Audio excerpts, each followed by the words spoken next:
Hi guys, I'm Mr. Nate, and I'm here again with another outdoor learning activity for you to try. Today, I'm going to show you how to build your own bird feeder. Winter is the perfect time to have a bird feeder out because the weather's cold and birds are always looking for extra food to help them stay warm. It's also a perfect winter nature activity because it's something we can enjoy when the weather's cold and wet and we can't really get out to explore as much as we'd like to. Before we start our project though, I want to try to answer a question that I'll bet some of you might have. What's so interesting about birds and why would I want to spend any time watching them?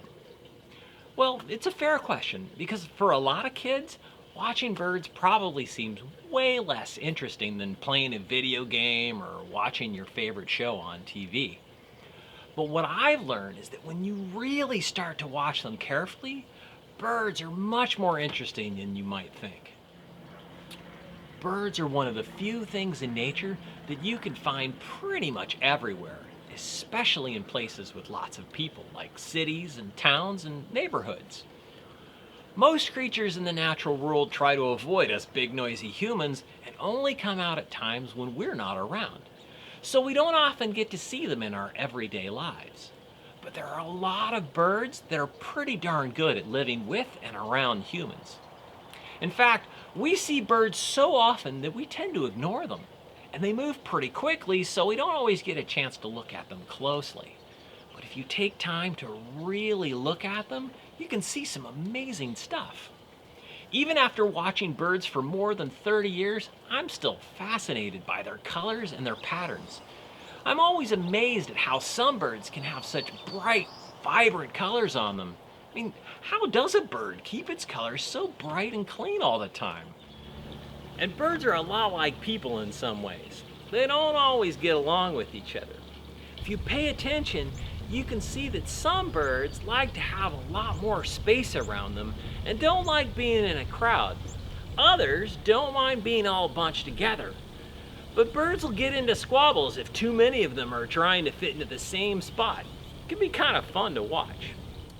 Another thing I like about birds is that there's so many different types. I'll bet that some of you like to collect things like trading cards or game characters like Pokemon. Or maybe you enjoy looking for items or special abilities in video games like Minecraft or Fortnite. Well, watching birds and trying to figure out what they are is a lot like collecting characters or items in these games. Every bird species has certain characteristics that makes them unique. Many have special abilities and only like to live in certain places or come out at certain times of the day. And when you find one of these, you get to add it to your collection of things that you've seen. Now, some birds are so common that you'll see them pretty much every day. But others are much rarer, and you can only see them in special places or at certain times of the year. And it can be pretty amazing when you spot one of the rare ones. And whenever you find a bird you don't recognize, it's a lot of fun to try to figure out what it is. But the best part about birds is that almost anywhere you go, you can usually find some birds around. And for a lot of them, you can get them to come into your own backyard or outside your window where you can see them up close, which is where our bird feeder comes in.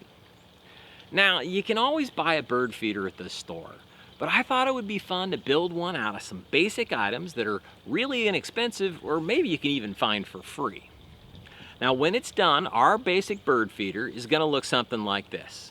It'll have 4 feeding stations for the birds to land on and holes for them to eat the seed from. We're ready to give it a try? All right, let's get started.